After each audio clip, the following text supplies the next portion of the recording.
So birthing squats, you'll have heard of birthing squats. They're commonly used in labor. They're a really good position to give birth in. But how do you train to do birthing squats? And this is what this video is all about.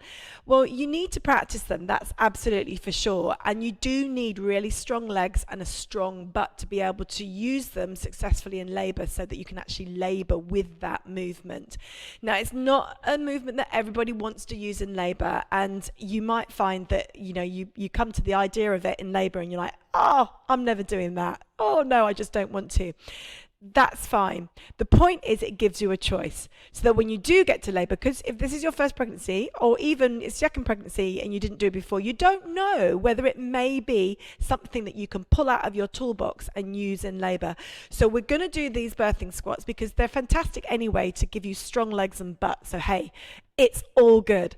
So birthing squats are particularly good for giving you an optimal birthing position. So a true birthing squat position is actually not very low. You'd have the legs reasonably wide with the knees slightly turned out, and you would just hold a slight forward lean, and you would probably support yourself and hold on to something. And I'm going to show you how to do that with some support in a little bit.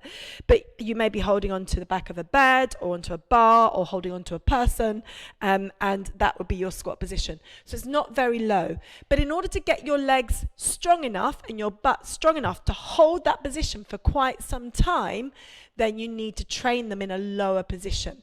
So what we're going to start doing is just rocking with the heels into the floor and the toes coming off the floor. So just rock side to side. And the reason for doing the rocking is it stops you from getting too tight in your hips. And we don't want tightness in the hips. We want the hips to be free. So the rocking movement is helping to free your hips. The other advantage of the rocking movement is that it's so good to do in labor. It feels nice. It feels right. It creates rhythm. It gives you that mindfulness because you're creating a movement that's very relaxing. So that's another reason to do that rocking. So as I'm doing the rocking, I put my hands onto my thighs and I'm going to start to drop down.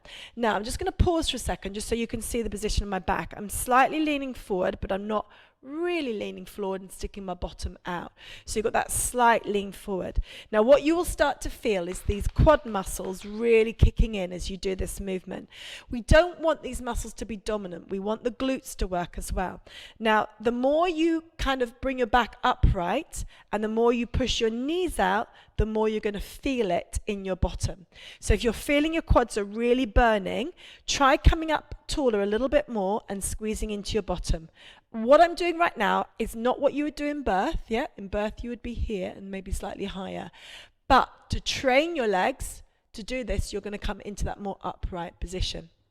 Now, what do you do if you are suffering from pelvic pain? Because going wide with the legs, particularly if you have SBD or pelvic girdle pain, is not going to be good for you to do. So what you do is you get some cushions or I've got these blocks here, put them between your knees, and you squeeze in on the cushions. It's something that's a little bit soft but not too soft, yeah? So maybe a rolled up towel or a couple of rolled up towels. And then you just rock, but with your feet in a narrow position. And you're still doing exactly the same rock. Now, because of the blocks being between the knees, it's forcing me into more of a forward lean. That's fine. The important thing is that my back stays long. So if I do it wrong for a second, okay, you don't want to round your back. You've got to keep the bottom out and the back up and the chest open. You need to engage your core. So I'm really thinking of lifting up through my pelvic floor and into my belly as I do this. And you keep doing it until you feel your butt and your legs fatiguing, and then you come up and squeeze into your buttocks. Make sure you use your bottom at the top of the movement. Now, if you want to do this against a wall or holding on to support, I'm going to go to our back wall now. You can do exactly the same thing, but just hold on to support and then you can rock down. Now, one of the things that a lot of people like to do, and this is very healthy functioning for the pelvic floor, and that is to squat really low. And you will see people doing this, and actually people can even drop all the way down. It's important to note that if you're doing that, that is not an optimal birthing position because actually it tilts the pelvis. So you wouldn't want to be doing that in labor. However, it can feel really nice to open the pelvic floor and also to release your back. So as you drop drop down, you can just start to hang, and that is really nice. It's nice on the back and it feels good on the hips.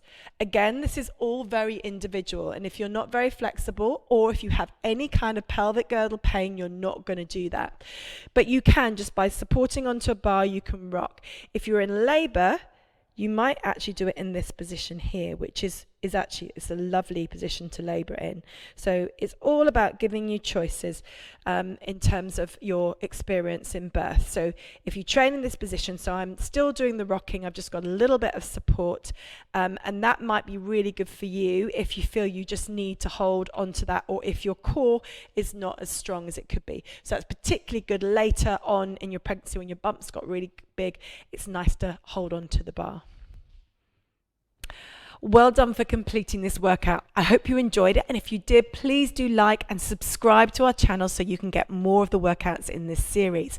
Please do also comment below. We really like to hear from you and find out how you're feeling right now in your pregnancy, and what else would you like from us in order to give you the workouts that you really need. So do stay in touch, and hope to see you again soon.